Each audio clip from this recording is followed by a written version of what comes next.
Welcome to Mir मंत्रा। दोस्तों, इस video में मैं आपको बताऊंगा कि कैसे आप दिन के 34 रुपये बचाकर करोड़पति बन सकते हैं। सुनने में थोड़ा अजीब लगता है, बट ये सच है। इस वीडियो में मैं आपको प्रूफ के साथ कैलकुलेशन करके दिखाऊंगा। आज का ये टॉपिक चूज़ करने के पीछे एक वजह है। वो वजह यह है कि पिछले 3-4 दिनों में मैं कुछ ऐसे लोगों से मिला जिनकी इनकम बहुत ज़्यादा होने के बावजूद वो अपना इन्वेस्टमेंट कभी शुरू ही नहीं कर पाते। एक्चुअली मंथ एंड में उनके पास कुछ भी नहीं बचता। इस वीडियो में मैं आपको इन सारी प्रॉब्लम का सॉल्यूशन बताने की कोशिश करूंगा। आज की टॉपिक को अगर आप समझ गए तो आने वाले वक्त में आप भी करोड़पति बन जाओगे। खास करके जिनकी एज 20 से 25 है, यानी कि स्टूडेंट ग्रुप, उनके लिए ये वीडियो बहुत ज़्यादा खास होने वाली है। So let's begin. सबसे पहले आप कुछ चीज़ों को समझ लीजिए कि इन्वेस्टिंग में सबसे बड़ा रोल होता है टाइम का। आप अपने इन्वेस्टमेंट को जितना टाइम दोगे, आपका इन्वेस्टमेंट आपको उतना पैसा बना कर देगा। इस बात से कोई फ़र्क नहीं पड़ता कि आपने कितने अमाउंट से शुरू किया। फ़र्क इस बात से पड़ता है कि आपने कितने एज में शुरू किया।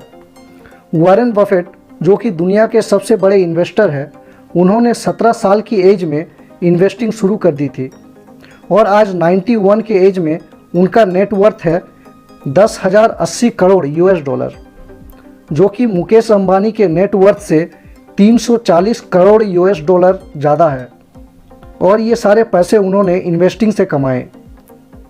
मतलब कि आपको कम उम्र में इन्वेस्टिंग शुरू कर लेनी चाहिए ताकि आपके इन्वेस्टमेंट को कंपाउंड होने के लिए ज़्यादा टाइम मिले। कंपाउंडिंग के ऊपर आपको अगर अलग सा वीडियो चाहिए तो कमेंट में येस लिख देना। अब बढ़ते हैं मेन टॉपिक की ओर। तो मान लेते हैं आपकी एज 20 ईयर्स है और आप स्टूडेंट हो। आपको पॉकेट मनी मिलती है 100 रुपये या किसी दिन 50 रुपये। ऑन एन एवरेज महीने में आपको 2,500 से 3,000 मिल जाते हैं। अब अगर आप अपने पॉकेट मनी से रोज़ 34 रुपये यानी कि 34 रुपीज़ बचा लेते हैं, जो कि मुश्किल नहीं है, और अगर आपके पेरेंट्स को पता चला कि आप इन्वेस्टमेंट कर रहे हो तो शायद आपको 34 रुपये एक्स्ट्रा मिल जाए। अब 34 रुपये के हिसाब से महीने में होते हैं 1,020 रुपये। इसमें से 1,000 रुपये आपको SIP के थ्रू इन्वेस्ट करना है। कहाँ इन्वेस्ट करना है वो भी बताता हूँ। पहले SIP को समझ लेते हैं। SIP का मतलब है सिस्टमेटिक इन्वेस्टमेंट प्लान, जिसमें हर महीने आपके बैंक से एक स्पेसिफिक अमाउंट इन्वेस्ट होता चला जाएगा।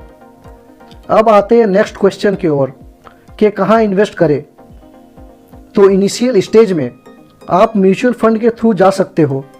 म्यूचुअल फंड में आपके पैसे को एक फंड मैनेजर हैंडल करता है, जो कि काफ़ी एक्सपीरियंस पर्सन होता है। तो यहाँ आपका रिस्क बहुत कम हो जाता है। अब एक और सवाल आता है कि कौन सा म्यूचुअल फंड चूज़ करें। तो इसके लिए सबसे बेस्ट तरीका ये है कि आप कोई भी एक ऐसा फंड चूज़ कर लो जो आपके पैसे को निफ्टी 50 के कंपनी में लगाए। स्क्रीन में निफ्टी 50 के कुछ फंड्स के नाम दिए हुए हैं। इनमें से कोई भी एक फंड को आप चूज़ कर सकते हो।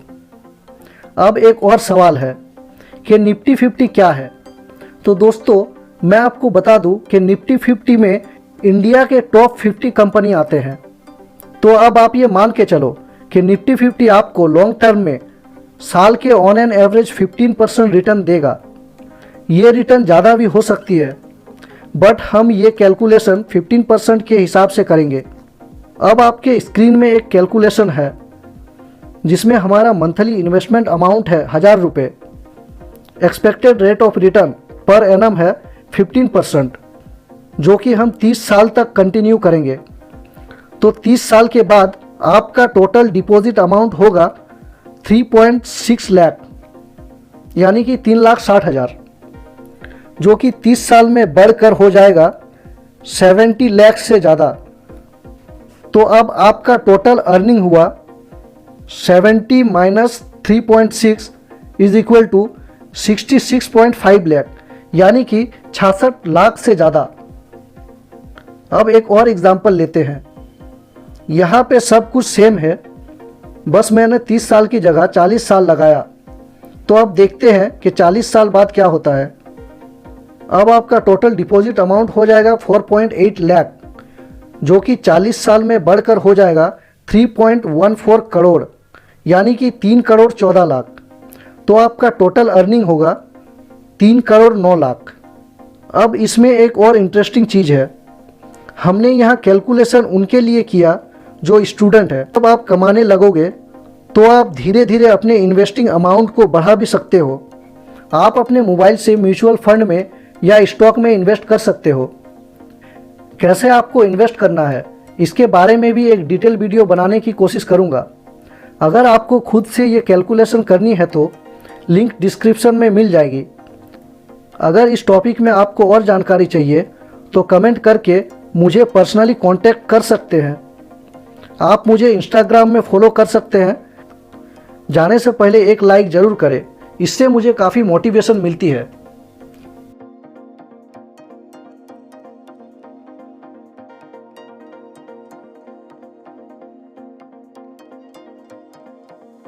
उम्मीद करता हूँ ये नॉलेज आपके लिए हेल्पफुल होगी। ऐसे ही नॉलेजेबल वीडियो के लिए बने रहिए मेरे साथ। और अगर आपको मेरी ये मेहनत पसंद आई तो इस चैनल को सब्सक्राइब कर दीजिए और वीडियो को लाइक और शेयर कर दीजिए अपने दोस्त और फैमिली में, ताकि उन तक भी ये नॉलेज पहुंच सके। और फाइनली, थैंक्स फॉर वॉचिंग।